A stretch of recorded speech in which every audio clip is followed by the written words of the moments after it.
look at an absolute value equation in one variable, and we have this funny thing going on called extraneous solution, checking for extraneous solution. So extraneous, if you notice, has the word extra. So if it's extra, it means it's really not a part of the solution. So we can actually get this one here, we will call it a liar. Okay? So we can have liars in math. Hold on a minute, this isn't working right. We can have liars in math, so we have to make sure that we get rid of the liars.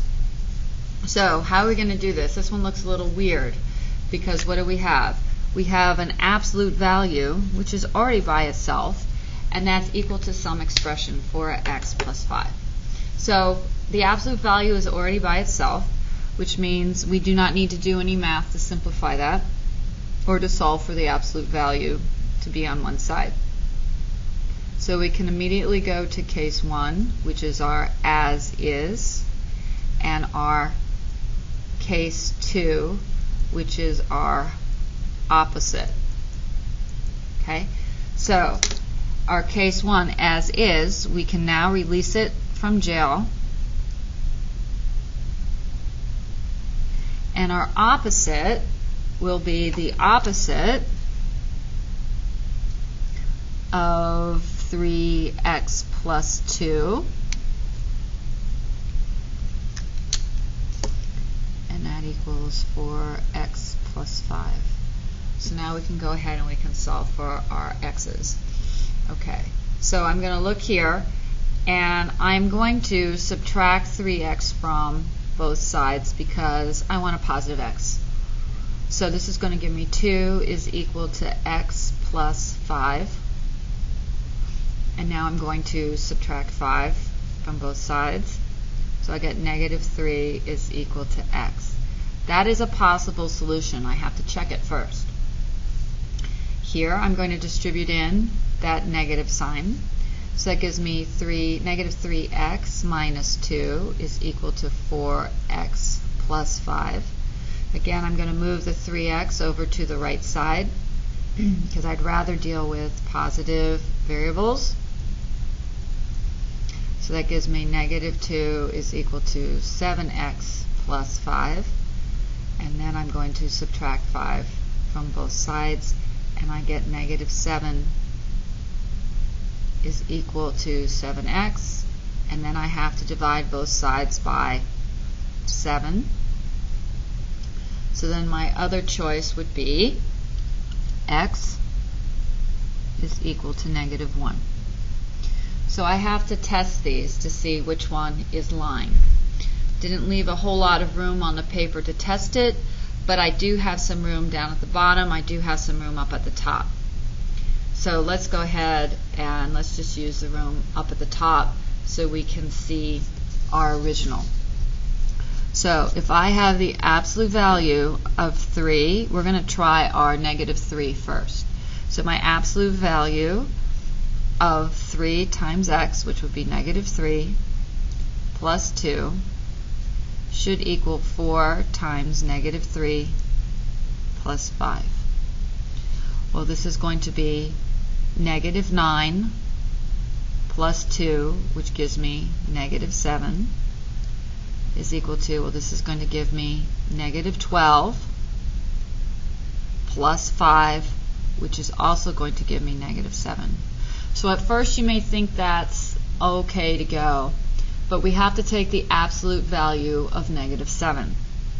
So that becomes 7 is equal to negative 7. Well, that is a no-go. Okay? For one, absolute value will never equal a negative number because absolute value is a measure of distance. So we know that this one here is our extraneous. And I want you to write that word like that around it. That is our extraneous solution. It's our liar. It will not work in the equation. Don't assume because this one works, this one will work too. We still have to test it. So let's test it right here, we'll test it right up here above. So the absolute value of 3, x is now negative 1. So I'm going to put in negative 1 plus 2 is equal to 4 times negative 1 plus 5. Got to simplify the inside. So that's going to be the absolute value. That's going to be negative 3 plus 2. Negative 3 plus 2 is negative 1. And that's going to equal, well, this is going to be negative 4 plus 5, which is 1. If we take the absolute value of negative 1, we get 1. So 1 equals 1, and that works.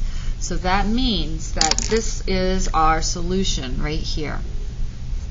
Okay? This is our only solution. We only have 1.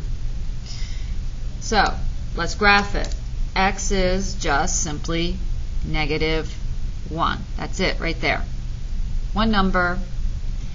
I'm going to take my answer here and I'm going to put it in my set builder, the set of x such that x equals negative 1. I just want you to notice that I do have a closed bracket over there. So interval notation exactly equals to negative 1. That's it. So how do I know whether or not an absolute value equation is going to give me a potential liar or extraneous solution? I just want you to notice that here we have an expression equals an expression. That's a key that we might get an extraneous solution. So whenever we have an expression